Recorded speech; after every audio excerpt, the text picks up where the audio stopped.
এই ভিডিওটিতে আপনি যাদেরকে দেখতে পাচ্ছেন তাদের মধ্যে কেউই আজ নেই। নেই মানে এই না যে তারা ইরানে নেই বা কোথাও পালিয়ে গেছে, এটা দুনিয়াতেই নেই। ইসরায়েল এবং আমেরিকা ইরানের বিরুদ্ধে অপারেশন শিল্ড অফ জুডা নামে একটা মিলিটারি অভিযান চালু করে, যার দরুন ইসরায়েল ইরানের সুপ্রিম লিডার খামেনির বাসভবনে হামলা চালায়।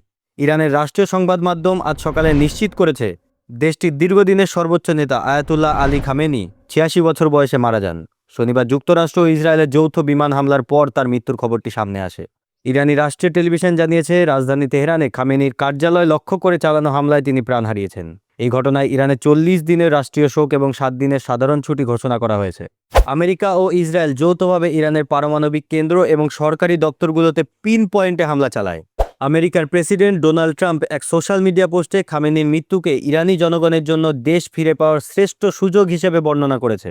খামেনির মৃত্যুর পর বর্তমানে প্রেসিডেন্ট মাসুদ পেজেশকিয়ানের নেতৃত্বে একটি ৩ সদস্যের কমিটি ইরানের অন্তর্বর্তীকালীন শাসন কাজ পরিচালনা করবে। খামেনির মৃত্যুর খবরের পরপরই ইরান মিডল ইস্টে অবস্থিত মার্কিন ও ইসরায়েলি ঘাঁটিগুলোতে কয়েকশো ক্ষেপণাস্ত্র এবং ড্রোন হামলা চালিয়েছে। দুবাই ও তেল আবিবেও বড় ধরনের ক্ষয়ক্ষতির খবর পাওয়া যাচ্ছে। এখন শুধু এটাই দেখা, তাহলে কি মিডল ইস্টের মানচিত্রের পরিবর্তন হতে পারে? আমাদের পাশে থাকুন এবং চ্যানেলকে সাবস্ক্রাইব করে রাখুন। যে কোনো আপডেট এলে সর্বপ্রথম আমরাই আপনাকে জানাচ্ছি।